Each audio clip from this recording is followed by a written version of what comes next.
Hi சகோஸ், எல்லாரும் எப்படி இருக்கீங்க? பவி சிஸ்டர், ஜெயந்தி, வசந்தா சிஸ்டர், ரொம்ப தேங்க்ஸ் சிஸ்டர்ஸ். பிரியா சிஸ்டர், நீங்கள் ட்ராமா நேம் கேட்டுட்ருக்கீங்க, ஆனால் காப்பிரைட் இஷ்யூ வர்றதால அதை என்னால் சொல்ல முடியல. Sir M6F bro, thanks bro. சூர்யான்னு சொல்லியிருந்தீங்க உங்கள் நேமு. இவங்கிற சிஸ்டர், என்னோடய நேம் வந்து கிருத்திகான்னு சொல்லியிருந்தீங்க, அது ரொம்ப தேங்க்ஸ் சிஸ்டர், நீங்கள் லைக் பண்ணதுக்கும். இது மைல்டான ஒரு சின்ன ஒரு சம்பவம் தான் சிஸ்டர், ஒன்றும் பெரிய ப்ராப்ளம்லாம் ஒன்றும் இல்லை. இது இப்போது ஓகே தான். கீதா முரளிதரன், அந்த சாங் உங்களுக்கு முன்னாடியே பிடிக்கும் அப்படின்னு சொல்லியிருக்கீங்க. ஓகே. கண்மணி அன்போடு காதலன் எதுவும் லெட்டர் எழுதுனாங்களா? வைகாட் sister, congratulation. Sakiya Thika sister, நம்ம சேனலுக்கு புதுசாக வந்திருக்கீங்க, ரொம்ப ரொம்ப thanks and most of welcome sister. Rajendran Raji bro, thanks bro. Pushpa sister, எனக்காக ப்ரே பண்ணிக்கிறேன் அப்படிங்கிற மாதிரி சொன்னீங்க, ரொம்ப thanks sister. Nikka Jayalakshmi sister, take care ப்ரோன்னு சொல்லியிருக்கீங்க, thanks sister. Sir OR6U Aqsa அப்படிங்க என் பேர் அப்படின்னு சொல்லியிருக்கீங்க, ஸ்ரீலங்கன் சிஸ்டர், ரொம்ப தேங்க்ஸ் சிஸ்டர். ஈவா ப்ரோ, ஹீரோயினை பிடிக்கவே இல்லை அப்படின்னு சொல்லியிருந்தீங்க. அடுத்தடுத்த எபிசோடை நீங்கள் பார்க்கும்பொழுது அவளோட இடத்துலேருந்து நீங்கள் பார்க்கும்போது அது உங்களுக்கு ரொம்ப பிடிக்கும். தீதலை ப்ரோ, சாரி ப்ரோ, சொன்னால் காப்பிரைட் இஷ்யூ வருது. சிஸ்டர், பெருசாக ஒன்று இன்ஜுரி இல்லை, நீங்கள் ட்ராமாவை பார்க்கும்போது உங்களுக்கே புரியும். வர வர ஹீரோ உங்களுக்கு ரொம்ப லாஸ்ட் எபிசோடில் என்ன ஆச்சுன்னா, ஹீரோயினுக்கு வந்துட்டு ஒரு மருந்து கொடுத்தா ஹீரோ, அது வந்துட்டு அவருக்கு ஒத்துக்கல, உடனே பிளட்ல வாங்கிருக்க ஆரம்பிச்சிட்டாவ. அதே நேரம் அங்கே இளவரசரை காட்டினா வந்துட்டு இந்த ஊரில் யாராரு காணாம போயிருக்காங்க அப்படிங்கிற லிஸ்ட் எடுத்துட்டு இருக்கான். அவங்க எந்த இனத்தை சேர்ந்தவங்க அப்படின்னு லிஸ்ட் எடுத்துட்டு இருக்காங்க. இதெல்லாம் எதுக்கு எடுத்துட்டு இருக்கீங்க? இல்லை காணாம போனவங்களுக்கு ஏதாவது ஒற்றுமை இருக்கணும் அப்படிங்கிற மாதிரி அவன் கரெக்டாக பாயிண்ட்டை பிடிச்சி கண்டுபிடிச்சிட்டு இருக்கான். இந்த விஷயம் வந்து இப்படி இவனுக்கு தெரிஞ்சு போச்சு. இந்த மாதிரி ஹீரோ ஏதோ ஒரு விஷயத்த கொடுத்துட்டா, அதனால ஹீரோனுக்கு ரொம்ப பிரச்சனையா இருக்கு, உங்களுக்கு உடம்பு சரியாம போயிட்டு இருக்கு அப்படின்னு சொல்லு. அவன் அங்கிருந்து பதறி அடிச்சுட்டு ஓடி வரான். ஹீரோ அங்க பதறிக்கிட்டு இருக்கான். இவளுக்கு நான் சரியான மருந்து தானே கொடுத்தேன், அவள் ஆல்ரெடி ஏற்கனவே வீக்கா இருந்திருக்கா, அதனாலதான் இப்படி இவளுக்கு ஆயிருக்கு அப்படின்ட்டு அவன் அங்க பதறிட்டு இருக்கிறப்ப அவளை தொடாத அப்படின்ட்டு இளவரசர் வந்துட்டு இவங்க 2 பேரும் சண்டை போட்டுக்கிறாங்க. உண்மையை சொல்ல, அவளுக்கு 3 வருஷத்துக்கு முன்னாடி என்னாச்சு அப்படின்னு ஹீரோ கேட்டுட்டே இருக்கான். ஆனா அதெல்லாம் கட்டுக்காம அவளை நீ என்ன பண்ணு இவங்க 2 பேரும் சண்டை போட்டுட்டு இருக்காங்க. நீ ஏதோ ஒரு விஷயத்தை என்கிட்ட மறைக்கிறேன்னு மட்டும் தெரியுது அப்படின்ட்டு ஹீரோ கேட்கும் பொழுது, ஆமா 3 வருஷத்துக்கு முன்னாடி அவளை பார்க்கும்பொழுது அவள்கிட்ட இருந்து எதையோ நெஞ்சிலிருந்து எடுத்துட்டாங்க. அவளோட ஷோல்டர்ல வந்துட்டு காயம் பெருசா இருந்தது. அதை சரி பண்ணுறதுக்கு நான் எவ்வளவோ ட்ரை பண்ணேன், ஆனா அதுக்கான எந்த ஒரு வழியும் கிடைக்கல. கடைசியாக ஏதோ ஒரு விதத்தை ட்ரை பண்ணி தான் அதை நான் ஸ்டாப் பண்ணேன். அதுக்கப்புறம் உன்னை அவள் ஃபர்ஸ்ட் டைம் பார்த்தப்போ தான் நீ அந்த இடத்துல கத்தி வச்சு குத்துன. அதுக்கப்புறம் தான் அவள் வீக்காக ஆரம்பிச்சா. எல்லாம் உன்னாலதான் அப்படின்னு சொல்லும்போது, அப்போ அவளோட ஷோல்டர்ல ஏற்கனவே காயம் இருந்துச்சா? ஆமா இருந்துச்சு, ஆனா அது ரொம்ப ஏதோ ஒரு விஷயமா எடுத்த மாதிரி இருந்துச்சு அப்படின்னு சொல்லும்போது ஹீரோக்கு புரிஞ்சு போயிடுது. உடனே அவன் என்ன பண்றான்னா, ஒரு கத்தி எடுத்து அவள் கையை கிழிக்க போறான். என்ன பண்ற, எத்துட்டு இப்ப அப்படி பண்ணிட்டு இருக்கா அப்படின்ட்டு இவன் இருக்கும்போது, அவளை காப்பாற்ற மட்டும் தான் இப்ப நான் பண்றேன், என்ன எதுவும் தப்பா நினைக்காத அப்படின்ட்டு அவளோட கையை கிழிச்சு அவளோட ரத்தத்தை தண்ணியில விட்ட உடனே அதுக்கப்புறம் கொஞ்சம் கொஞ்சமா நார்மலாக ஆரம்பிக்கிறா.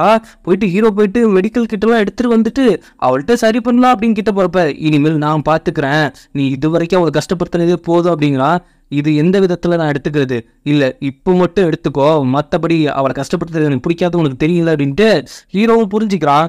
இனிமேல் அவள் கொஞ்சம் கொஞ்சமாக நார்மல் ஆகிடுவா, நீ பார்த்துக்கோ.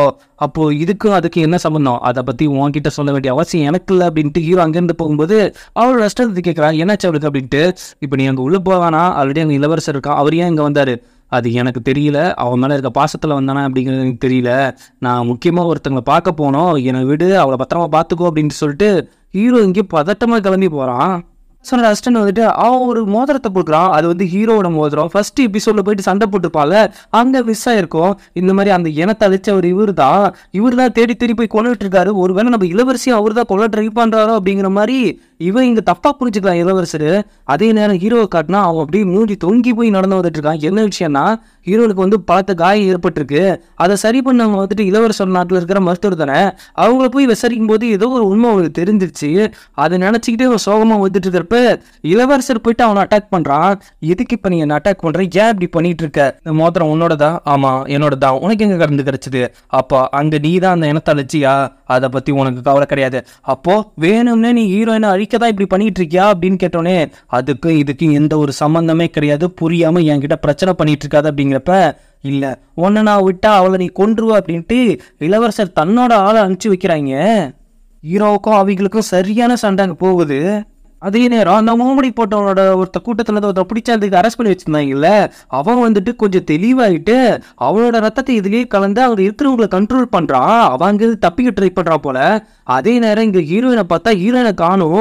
ஹீரோட அசிஸ்டன்ட் பதறி அடிச்சுட்டு வந்து பார்த்தா அவங்க ஒரு லெட்டர் ஒன்று எழுதி வச்சுட்டு போயிருக்காங்க ஹீரோயினை கடத்திட்டு. இந்த மாதிரி இந்த இடத்துல தான் அவன் இருக்கா, அதுவும் ஹீரோவை அனுப்பிச்சு வை அப்படிங்கிற மாதிரி. இங்க பார்த்தா இவங்க 2 பேரும் சண்டை போட்டுட்டு கிடக்குறாங்க. எல்லாத்தையும் அடிச்சு நவுத்திடுறான் ஹீரோ. இருந்தாலும் இளவரசருக்கும் அவனுக்கும் சரியான ஃபைட்டு போயிட்டு இருக்கு. அந்த நேரத்தில் வந்துட்டு கரெக்டாக ஹீரோவோட அந்த அசிஸ்டன்ட் வந்து இந்த மாதிரி ஹீரோனை கடத்திட்டாங்க, உங்களை தான் வர சொல்லியிருக்காங்க அப்படின்னு சொல்லும்போது அது யாரு என்ன அப்படிங்கிறது ஹீரோவுக்கு தெரிஞ்சிச்சா அப்படின்னு தெரியல. இப்போ இவங்க 2 பேரும் சேர்ந்து ஹீரோனை காப்பாற்ற போறாங்க. இளவரசரும் அந்த இடத்துக்கு தேடி வந்துட்டாங்க. ஆனா அங்க இருக்கிற முகமுடிய ஆட்கள் வந்துட்டு இவங்க 2 பேர்த்தையும் சுத்தி போட்டு வராங்க. ஆக மொத்தத்துல இங்க ஒரு சம்பவம் இருக்கு. ஹீரோ பூந்து வெட்டுறான், இளவரசர் பறந்து வெட்டிட்டு இருக்கான். அங்க பார்த்தா அந்த முகமுடி போட்டவன் ஒரு வழியா கடைசியா ஒன்னு நான் மறுபடியும் பார்த்துட்டேன் அப்படின்ட்டு அவ கொஞ்சம் கொஞ்சமா அப்பதான் மயக்கத்துல இருந்து எழுந்திருக்கிறா. எழுந்த உடனே அவ கேட்கிற ஒரே விஷயம் என்னன்னா, நீ யாரு, எது, நான் யாரா, அவ்வளோ சீக்கிரத்துல என்ன மறந்துட்டே நீ, நான் மறக்கிற அளவுக்கு உன் வாழ்க்கையில நான் விளையாண்டுருக்கேன். அது மட்டும் இல்லாம நீ தான் என்னோட தங்கச்சி அப்படிங்கும்போது, இல்ல நான் யாருன்னே எனக்கு தெரியல, நீ எப்படி என்னோட அண்ணனாவ, சா அதெல்லாம் எனக்கு முக்கியம் கிடையாது. உன்கிட்ட இருந்த ஒரு சில விஷயங்கள் மட்டும்தான் எனக்கு தேவை. அதை மட்டும் நான் அப்பவே எடுத்துட்டேன். இருந்தாலும் இன்னொரு விஷயம் எனக்கு தேவை, அதை ஒன்றை வச்சுதான் அடையணும் அப்படிங்கிறப்ப அங்க ஹீரோ வந்து நிக்கிறான். ஹீரோ வந்து நின்னோடனே சுத்தி பார்த்தா அங்க யாருமே இல்லை.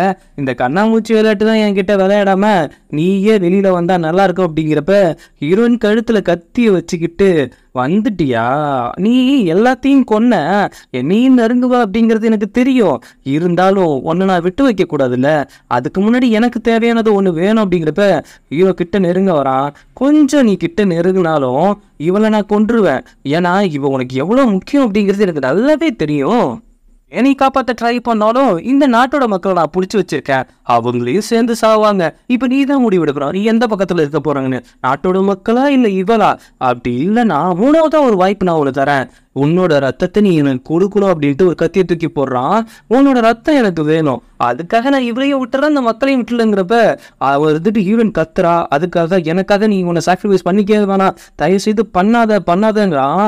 ஆனா ஹீரோயின்காக அவன் அதை பண்ணுவான் அப்படிங்கிறது நமக்கு தெரியும்.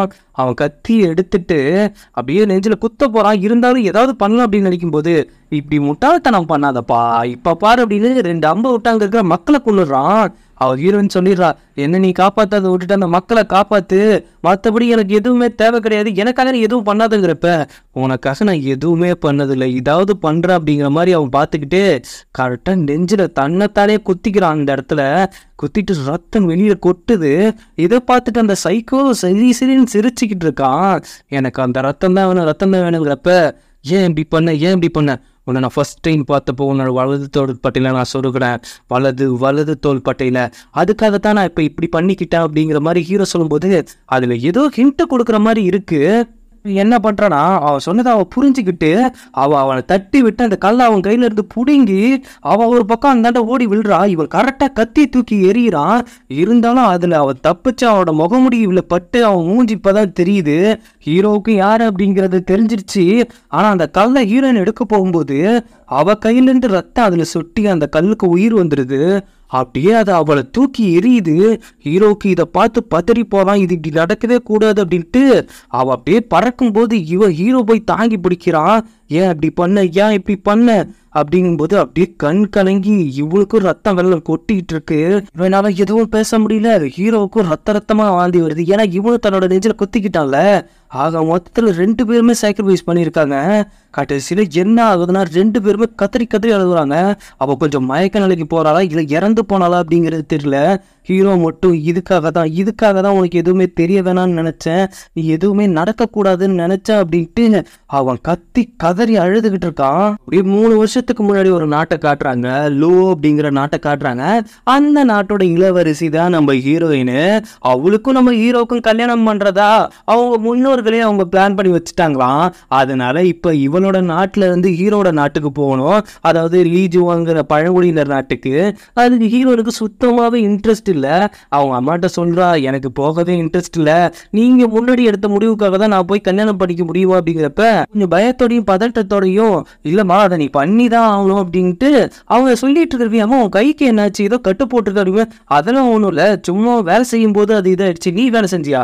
ஆமாம்மா நானே தான் செஞ்சேன், அதுவும் உங்கள் அப்பாவுக்காக நானே பண்ணும்போது அப்படி ஆகி போச்சு அப்படிங்கிறப்ப அது ஹீரோனோட அண்ணா வந்துட்டு எதுக்கு இப்போ ஓவரெல்லாம் கேள்வி கேட்டிருக்கேன். ஹீரோனோட அண்ணா யாருன்னா நம்ம முகமுடி போட்டவன் தான்.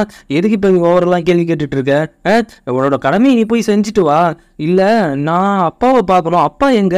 நீ கிளம்ப போறேன்னு தெரிஞ்சு அவருக்கு கொஞ்சம் உடம்பு சரியில்லாமல் போயிடுச்சு, அதனால தான் என்ன அனுப்பி வைக்க வந்திருக்காரு, மற்றபடிலாம் எதுவுமே கிடையாது. அது இல்லாமல் நான் உனக்கு கொடுத்த வேலை என்ன அப்படிங்கிறது உனக்கு ஞாபகத்தில் இருக்கட்டும், அதை முதல்ல போய் பத்திரமா பார்த்துட்டு வா அப்படின்ட்டு சொல்லிட்டு இருக்கான். அதே நேரம் அவன் ஒரு அசிஸ்டண்ட் அனுப்பிச்சு வைக்கிறான். இவன் வந்துட்டு என்னோட அசிஸ்டண்ட் உன்னை நல்லா பார்த்துப்பா, அது இல்லாமல் நீ என்னென்ன பண்ணும் அப்படிங்கிறதையும் உனக்கு சொல்லி கொடுப்பா அப்படின்ட்டு இவன் ஏதோ பிளானை போட்டு தான் ஹீரோயின் அந்த நாட்டுக்கு அனுப்பிச்சு வைக்கிறான். ஒரு நாட்டுல இருந்து ஒருத்தங்க வந்திருக்காங்க. அவங்க வந்துட்டு உங்க இளவரசி எங்க நாட்டுக்கு கூட்டு போறதுக்கான சரியான நேரம் இதுதான், அதுக்காக தான் நான் வந்திருக்கேன் அப்படின்னு சொல்லிட்டு அங்கிருந்து ஹீரோயினை கூட்டு போறாங்க. ஆனா ஹீரோயின் கொஞ்சம் திரும்பி பாக்குறா, இது ஏதோ சரியில்லை மட்டும் அவளுக்கு ஃபீல் ஆகுது, ஆனா என்ன நடக்குது அப்படிங்கிறது அவளுக்கு தெரியல. எல்லாம் அவன் அண்ணனோட பிளான் தான். அங்கிருந்து ஹீரோயின் போகும்போதே அவ யோசிச்சுட்டு போறா, என்னோட வாழ்க்கை இங்க நடக்கக்கூடாது அப்படின்னு தான் நினைச்சேன். இங்க வெறும் பழங்குடியினர்னு சொல்றாங்க, இந்த லீஜுவான் நகரத்தை சொல்றாங்க, ஆனா இங்க இருக்கிற மக்கள் ரொம்ப அசிங்கமாகவும் ரொம்ப விவசாயத்தனமாகவும் இருப்பாங்கன்னு சொல்லுவாங்கன்னு நான் கேள்விப்பட்டிருக்கேன். எனக்கு இந்த இடம் சுத்தமாகவே இல்லை அப்படின்ட்டு தான் நான் உள்ளே போகும்பொழுது அங்கே இருக்கிற இயற்கை வளங்கள்லாம் எனக்கு கவர ஆரம்பிச்சுது. மாப்பிள்ளையே பொண்ணை தேடி வருவாங்க அப்படின்னு தான் சொல்லுவாங்க, ஆனால் இங்கே பொண்ணு போயிட்டு மாப்பிள்ளையை தேடி போனோமா, எனக்கு சுத்தமாகவே இல்லை. இதுவும் சின்ன வயசில் ஃபிக்ஸ் பண்ண ஒரு இதுவான், அதுக்காக நான் போயிட்டு அவனுக்கு கல்யாணம் பண்ணிக்கணுமா, அவனை நான் பார்த்ததே இல்லை, அவன் முரடனா இல்லை நல்லவனா கெட்டவனா இல்லை பொறுக்கி பையனான்னு கூட தெரியல அப்படின்ட்டு பல புலம்புகள் புலம்பிட்டு போயிட்டு இருக்கா. நீங்கள் இங்கே வெயிட் பண்ணுங்க, எங்கள் இளவரசர் உங்களை தேடி வரமாட்டாரு, நீங்களே தான் போய் பார்க்கணும் அப்படின்னு சொன்னேன்னே செம்ம கடுப்பாகுது. அந்த நேரத்தில் மழை வந்தோடனே யாரோ வந்துட்டு கொடையோட வந்துட்டு அவளுக்கு கொடை பிடிக்கிறாங்க. யாருன்னு பார்த்தா வேற யாருமே கிடையாது, நம்ம ஹீரோ தான். இப்போதான் ஃபர்ஸ்ட் டைம் வந்துட்டு ஹீரோனை பார்க்குற மாதிரி அவ்வளோ சந்தோஷப்படுறான். அவங்களுக்குள்ள அந்த மழையும் கொடையும் அதிகமாக லிங்க் ஆயிருக்கு போல. அவள் தண்டனையில் இருந்தப்பையும் அவன் தான் போயிட்டு அந்த ஃபேஸ் டு ஃபேஸ் பண்ண முடியாமல் அவன் திரும்பி நின்னதுக்கு இதுதான் காரணம். ஏன்னா ஹீரோயினை ஃபர்ஸ்ட் டைம் பார்த்தது இப்படிதான். அப்படி வந்து பார்த்த உடனே யார் இவரு கொஞ்சம் அழகா இருக்காரு அப்படிங்கும்போது நான் தான் நீங்க கல்யாணம் படிக்க போற மாப்பிள்ள அப்படிங்கிற மாதிரி சொன்னே ஹீரோயினுக்கு ஷாக் ஆகுது. அதுவும் அங்க இருக்கிற மக்களை பார்த்தா ரொம்ப எளிமையாகவும் ரொம்ப பழக்கமானவர்கள் மாதிரி இருக்காங்க. இதை பார்த்தோன்னே ஹீரோயினுக்கு கொஞ்சம் கொஞ்சமா பயம் இருந்தாலும் ஹீரோ பத்தின பயம் மட்டும்தான் இருக்கோ, அந்த நாட்டை பத்தின பயம் அங்கேருந்து சுத்தமாகவே போயிடுது. ஹீரோனுக்கு ஒன்றும் புரியல. ஹீரோ பக்கத்தில் உட்காந்துருக்கதும் திருன்னு முழிச்சுக்கிட்டு ரெண்டு பேரும் திருட்டுத்தனமாக சைட் அடிச்சிட்டு இருக்காங்க. அப்படி சைட் அடிச்சிட்டு இருக்க நேரத்துலேயே இவங்க ரெண்டு பேர்த்துக்கும் அந்த மரத்தடியிலேயே உட்கார வச்சு கல்யாணம் பண்ணுறாங்க. கொஞ்சம் மக்களை வச்சுட்டு ஃபர்ஸ்ட் ஒரு முறை பூவை தூவுறாங்க. கல்யாணம் நடக்க போகுது அப்படின்னு ஹீரோனை கூப்பிட வந்திருப்பாங்களா ஒரு லேடி, தான் அந்த கல்யாணத்தை நடத்தி வைக்கிறாங்க. அதாவது இது ஏன் அப்படிங்கிறதுக்காக ஒரு விளக்கமும் சொல்றாங்க. இது பரம்பரையா இவங்க வந்துட்டு அந்த மாதிரி கல்யாணம் பண்ணிட்டு அந்த மரத்தோட இணைஞ்சிருவாங்க அப்படிங்கிற மாதிரி சொல்லி இவங்க ரெண்டு பேருக்கும் கல்யாணம் அப்படிங்கிறது எப்படி பண்ணி வைக்கிறாங்கன்னா, அவங்க முறையில வந்துட்டு ஹீரோயினோட கொஞ்சம் முடிவு எடுத்து ஹீரோவோட கொஞ்சம் முடிவு எடுத்து ரெண்டையும் பின்னி அந்த மரத்தோட பூ இருக்குல்ல அந்த பூவோட சேர்த்து கட்டி வச்சு ரெண்டு பேத்துக்கு திருமணம் ஆகி போச்சு அப்படிங்கிற மாதிரி சொல்றாங்க. அதுக்கப்புறம் ஒரு முறை பூவை தூவுறாங்க. ஆக மொத்தத்துல இவங்க ரெண்டு பேத்துக்கும் இப்படிதான் கல்யாணம் நடந்திருக்கு. அதுக்கப்புறம் வந்துட்டு இது இன்னொரு முறை சடங்கு இருக்கு, இதுதான் அந்த மரத்தோட இவங்களை இணைக்கிறதுக்கான சடங்கு அப்படின்னு சொல்லி ஃபர்ஸ்ட் என்ன பண்றாங்கன்னா, அதுக்கப்புறம் ரெண்டு பேத்துக்கும் ரெண்டு விதமான கிளைகள், அதுவும் அந்த மரத்தோட கிளைகளே கொடுப்பாங்க. அந்த கிளைகளை என்ன பண்ணுனா ஹீரோட ரத்தத்துல ஒரு கிளையும் ஹீரோட ரத்தத்துல ஒரு கிளையும் ரெண்டு கிளைகளையும் கலந்து அந்த மரத்தோட இணைச்சு அவங்க கிளைய ரெண்டு பேத்துக்கிட்டையுமே கொடுத்துருவாங்க. அது சொல்ல போனா ரெண்டு பேரும் ஒன்னா இருக்கும் பொழுது அந்த மரத்தை காப்பாத்திக்கவும் தங்களை காப்பாத்திக்கவும் அப்படி பண்ற ஒரு விஷயம். அதே மாதிரி ரெண்டு பேரோட ரத்தத்தையும் கலந்து அதுக்கப்புறம் அந்த கிளைய வச்சு அதை வந்துட்டு நினைச்சு ரெண்டு பேரோட கையிலையும் இதை பத்திரமா வச்சுக்குங்க அப்படிங்கிற மாதிரி கொடுத்துடுறாங்க. ஹீரோக்கும் ஹீரோயினுக்கும் கல்யாணம் ஆகி முடிஞ்சிருது. அதுக்கப்புறம் என்ன தானே ரெண்டு பேரும் பக்கத்துல உட்காந்துட்டு ஏதோ திரு முடிச்சுக்கிட்டே இருக்காங்க. ஆமா, எதுக்காக நமக்கு இந்த மரக்கிளைகளை கொடுத்தாங்க, எதுக்காக இப்படி ஒரு சடங்கு பண்ணாங்க அப்படிங்கிறது எனக்கு சுத்தமாவே புரியல அப்படின்னு ஹீரோயின் கேட்கிறா. அது வந்துட்டு ஒன்றும் விஷயம் இல்லை, கொஞ்ச நாளுக்கு முன்னாடி இங்க இருந்துட்டு இங்க வாழ்ந்த பழங்குடியினர்கள் என்னோட முன்னோர்கள் அவங்க என்னதான் கொஞ்சம் சக்திவாதியா இருந்தாலும் இந்த நாட்டு மக்களுக்கு நல்லது பண்ணாலும் உங்களோட துணையை அதாவது அவங்களோட மனைவியும் பார்ட்னரையும் காப்பாற்ற முடியாத சுச்சுவேஷன்ல ஒரு நிலைமைக்கு வந்துடும். அதே மாதிரிதான் ஒரு வெள்ளம் ஏற்பட்டப்ப உங்க அப்பாவான அவங்க நாட்டோட மன்னர் வந்துட்டு இந்த மக்களுக்கு நிறைய உதவி பண்ணாரு. எங்க அப்பா ஒரு வாக்கு கொடுத்தாரு, உங்க நாட்டுக்கு என்னோட நாட்டுக்கு ஒரு பந்தம் இருக்கிறோம், அதனால உன்னோட பொண்ணுக்கும் என்னோட பையனுக்கு கல்யாணம் பண்ணி வைக்கலாம் அப்படிங்கிற மாதிரி அவங்க ஒரு முடிவு எடுத்துட்டு போயிட்டாங்க. அதுதான் எங்க பிரச்சனையே. நான் உன்னை இந்த ஒரு விஷயத்துக்குலாம் நான் உனக்கு கப்பல் பண்ண மாட்டேன். உன்னோட கிளை என்கிட்ட தான் இருக்கணும்னு இல்லை, என்னோட கிளை உனக்கிட்ட தான் இருக்கணும் அப்படின்னு இல்லை. நாம வந்துட்டு கொஞ்சம் வேற்றுமையாவே வாதமே, ஒன்றும் பிரச்சனை இல்லை. ஏன்னா நீ புரிஞ்சுக்கிற வரைக்கும் நான் உன்னை எந்த ஒரு விஷயத்தையும் கப்பல் பண்ண மாட்டேன். உன்னோட கிளையை உன் கூட வச்சுக்க, என்னோட கிளையை என்கிட்ட வச்சுக்கிறேன் அப்படின்ட்டு அவன் ஹீரோ அங்கேருந்து சொல்லிட்டு கிளம்பும்போது அவளுக்கு ஒன்று இருந்துச்சு, ஆஹா இப்போ வந்துட்டு நமக்கு ஃபர்ஸ்ட் நைட்ல நம்ம வீட்டில் சொல்லி அனுப்புனாங்களே அப்படின்ட்டு கொஞ்சம் நில்லுங்க அப்படின்ட்டு ஹீரோவை போய் கட்டி பிடிக்க போறா. என்ன விஷயம்? இல்லை இந்த மாதிரி நடந்துக்கணும் அப்படின்ட்டு என் வீட்டில் சொல்லி அனுப்பி வச்சாங்க அப்படின்ட்டு அவ கிட்ட நெருங்கும் போது சரி அப்படின்ட்டு அவளும் கொஞ்சம் முடி இப்படி எடுத்து விடதான் போறான். அவ பயந்த உடனே அவளுக்கு நல்லா புரிஞ்சு போச்சு, சரி இன்னும் இதுக்கு தயாராகுது அப்படின்ட்டு. இங்க பாரு, ஒன்றும் பிரச்சனை இல்லை, நீ தனியாவே தூங்கு, நானும் தனியாவே தூங்குறேன், நம்ம எப்போ புரிஞ்சுக்கிறோமோ அப்போ ரெண்டு பேருமே ஒன்னாவே தூங்கிக்கலாம் அப்படின்னு சொல்லிட்டு அவன் திரைக்கு அண்ணாண்ட போய் தூங்கணும். பார்த்து இதை பார்த்து ஹீரோயினுக்கே ஷாக்கு, இவ்வளவு நல்லவனா இருக்கானே அப்படின்ட்டு. கண்டிப்பா அவன் 90s கிட்ஸா தான் இருக்கணும், இதை நோட் பண்ணிக்கங்க, யாரும் கமாண்ட்ல வந்து சண்டை போடக்கூடாது. அப்போ அவன் மேல போட்டிருக்க கோட்டை கழற்றா, அது இங்க இருந்து பார்க்கும்போது அவனுக்கு வேற மாதிரி தெரியுது. உடனே அங்க இருக்கிற விளக்க அணைஞ்சிட்டு அதை கூட பார்க்க கூடாதுங்கிற ஒரு ஜெனியூன் பர்சனா இருக்கிறான். இப்படி இருக்கிற பசங்களுக்கு கேர்ள்ஸுக்கு ரொம்ப பிடிக்குமோ பிடிக்காதான்னு கொஞ்சம் சொல்லுங்க கமெண்ட்ல. அவன் அப்படியே யோசிக்கிறான், உன்னை நான் இதுக்கு முன்னாடியே ஒரு டைம் பார்த்துருக்கேன், ஆனா உனக்கு தான் ஞாபகம் இல்லை அப்படிங்கிற மாதிரி அவன் ஒரு குட்டி பிளாஷ்பேக்கை யோசிச்சு பார்க்கறான். நீங்க கேட்கலாம், இன்னும் பிளாஷ்பேக்குள்ளேயே பிளாஷ்பேக்கா அப்படின்ட்டு. நான் என்ன பண்றது, அவங்களே வச்சிருக்காங்க, இல்லாம போனா அப்புறம் வந்து சண்டைக்கு வர மாட்டீங்க. முதல் முறையா ஹீரோனோட நாட்டுக்கு ஹீரோனுக்கே தெரியாம அவனை பார்க்கணும் தான் போயிருப்பான். ஆனா அங்க ஒரு மருத்துவத்தை பார்க்க தான் போயிருப்போம். ஃபர்ஸ்ட் அங்க போனோடனே எனக்கு கொஞ்சம் வியாதியா இருக்கு, அதுவும் ஜுரம் ஃபீவரா இருக்கு, நாட்டுல மருத்துவம் இலவசமாகவும் நல்லாவும் பார்ப்பீங்கன்னு கேள்விப்பட்டேன், அதனாலதான் இங்க வந்தேன் அப்படிங்கிறப்ப அங்க இருக்கிற பொண்ணு உட்கார வச்சு உங்களுக்கு என்னென்ன பிரச்சனை அப்படின்னு கேட்டுட்டு இருக்கு. அதே நேரத்துல ஒரு குட்டி பையன் அடிபட்டு இருக்கான் போல, அவனை தூக்கிட்டு நம்ம ஹீரோயின் ஓடி வரா, காப்பாத்துங்க காப்பாத்துங்க, சீக்கிரம் வந்து செக் பண்ணுங்க, இவளை செக் பண்ணுங்க அப்படின்ட்டு. அவன் வழியில கத்தி கதறிட்டு இருக்கான். ஏதோ ரோட்ல போயிட்டு இருந்தப்ப தடுக்கி விழுந்துட்டான் போல, அவன் தலையில ரத்தம் வருது. அதுல வழியில அவன் கத்திட்டு இருக்கிறப்ப ஹீரோ இதை பார்த்துக்கிட்டே இருக்கிறான், அதுவும் ஹீரோனை ரசிச்சுக்கிட்டு. இவதான் இளவரசி அப்படிங்கிறது ஹீரோக்கு தெரியாது. அவன் என்ன பண்றானா, இவன் வழியில கத்தக்கூடாது அப்படிங்கிறதுக்காக அங்க இருக்கிற ஒரு பேப்பர்ல ஒரு புறா மாதிரி ஒரு ராக்கெட்டை செஞ்சு அதை அப்படி பறக்கிற மாதிரி காட்டுறா. அதை பார்த்தோன்னே சின்ன பசங்க தான் என்ன பண்ணுவாங்க, இப்போ ஊசி போடும்போது ஏதாவது ஒரு பொம்மையை காட்டினா ஊசி போறதே அவங்களுக்கு தெரியாதுல்ல, அதே மாதிரி அந்த குட்டி பையனுக்கு அது வலிக்கிறதே தெரியாம அந்த புறாவை ரசிக்க ஆரம்பிச்சிடறான். அதை ரசிக்க வச்சு இதை எனக்கு கொடுக்க முடியுமா அப்படின்ட்டு கொஞ்ச நேரம் அவன் வழி மறக்க அப்படி பண்ணது வந்துட்டு ஹீரோக்கு ரொம்ப பிடிச்சி போயிடுது. அவன் ஹீரோனை ரொம்ப ரசிக்க ஆரம்பிச்சிடறான். அப்போதான் பதறி அடிச்சுட்டு வந்துட்டு அவளோட பணிப்பெண் வந்துட்டு, இளவரசி இளவரசி என்னாச்சு, நீங்க ஏன் இங்க பதறிட்டு ஓடி வந்தீங்க, ஐயோ எனக்கெல்லாம் ஒன்றும் ஆகல அப்படின்ட்டு அவன் சொல்லிட்டு இருக்கும்போது, உங்க கையெல்லாம் ரத்தமா இருக்கு என்னென்ன, ஐயோ ஒரு சின்ன பையன் அங்க அடிபட்டு இருக்கான், அதுக்காக தான் இந்த விஷயம்லாம் நான் என் அப்பாவுக்கு தெரிய வேணாம், அவர் ரொம்ப பயப்படுவாரு, அது இல்லாம ஏன் உதவி பண்றேன்னு இப்படி பண்ணிட்டு வந்திருக்கு அப்படின்லாம் சொல்லிட்டு இருப்பாரு. ஏன்னா அவருக்கு என் மேல அவ்வளவு அக்கறை அப்படிங்கும்போது இவன் பக்கத்துல இருந்து சாக்காகிறான். ஆகா நம்ம கட்டிக்க போற போன இதுதானா அப்படின்ட்டு ஹீரோ சொல்லவே இல்லை அவகிட்ட. அப்படியே சரி நம்ம இவளுக்காக வெயிட் பண்ணுவோம் அப்படின்ட்டு தான் இவ்வளோ நாள் ஹீரோயினுக்காக வெயிட் பண்ணிட்டு இருக்கான். சரி இப்ப கல்யாணம் ஆச்சு, அடுத்த நாள் காலையில ஹீரோயினுக்காக அங்கிருந்து அவனுக்கு பிடிக்குமே அப்படின்ட்டு நிறைய பூக்களை பறிச்சுக்கிட்டு அங்கிருந்து பாஞ்சு ஓடி வரான். அங்க இருக்கிற மக்கள் எல்லாம் ஆச்சரியமா பாக்குறாங்க, எங்க பொண்டாடி கொண்டு போறானோ அப்படின்ட்டு. அதே நேரம் ஹீரோயினை காட்டினா ஹீரோ அவளுக்கு ஜெனியூனா நடந்துட்டு இருக்கிறது அவளுக்கு ரொம்ப பிடிச்சிருக்கு. அவ அந்த கண்ணாடியை பார்த்துட்டு அந்த ஒவ்வொரு விஷயத்தையும், அதுவும் அவங்க கல்யாணத்தப்ப அந்த பூவை வந்துட்டு தலையில முடிச்சு வச்சிருப்பாங்கல்ல, அந்த பூவை எடுத்து அவ தனியா வச்சிருக்கா. பார்த்துக்கிட்டு இருந்த அந்த ஹீரோனோட அண்ணன் அனுப்புனால ஒரு அசிஸ்டன்ட் வந்துட்டு, வந்த வேலையை விட்டுட்டு வேற ஏதோ வேலை பார்த்துட்டு இருக்க மாதிரி தெரியுது, நீங்க உங்க அண்ணன் சொன்னபடி இங்க என்ன பண்ணும் அப்படிங்கிறது உங்களுக்கு தெரியும்ல, அதெல்லாம் எனக்கு என் அறிவுக்கு தகுந்த மாதிரி நான் பார்த்துப்பேன், நீ ஒன்றும் எனக்கு அறிவுரை சொல்ல வேணாம், ஆமா, இங்க இருந்து நீங்க உங்க ஜெனரலுக்கு வந்துட்டு லெட்டர் அனுப்புனீங்களாமே. இதுல வருத்தமான விஷயம் என்னன்னா, அந்த லெட்டர் எடுத்து போன பொண்ணோட கையை வெட்டியாச்சு. இனிமேல் நாங்க சொல்றத ஒழுங்கா கேளுங்க. அது இல்லாம உங்க அம்மாவும் இப்ப எங்க பிடியில தான் இருக்காங்க. உங்களை அனுப்பி வைக்கிறப்போ கூட அவங்க டேஞ்சர் சோன்ல தான் இருந்தாங்க. நாங்க சொல்றத நீங்க கரெக்டா செய்யணும். இங்க இருக்கிறவனை ஏமாத்தி இங்க இருக்கிற விஷயத்த கைப்பற்றிட்டு வரதான் உங்க அண்ணன் இங்க அனுப்பிச்சு வச்சிருக்காரு.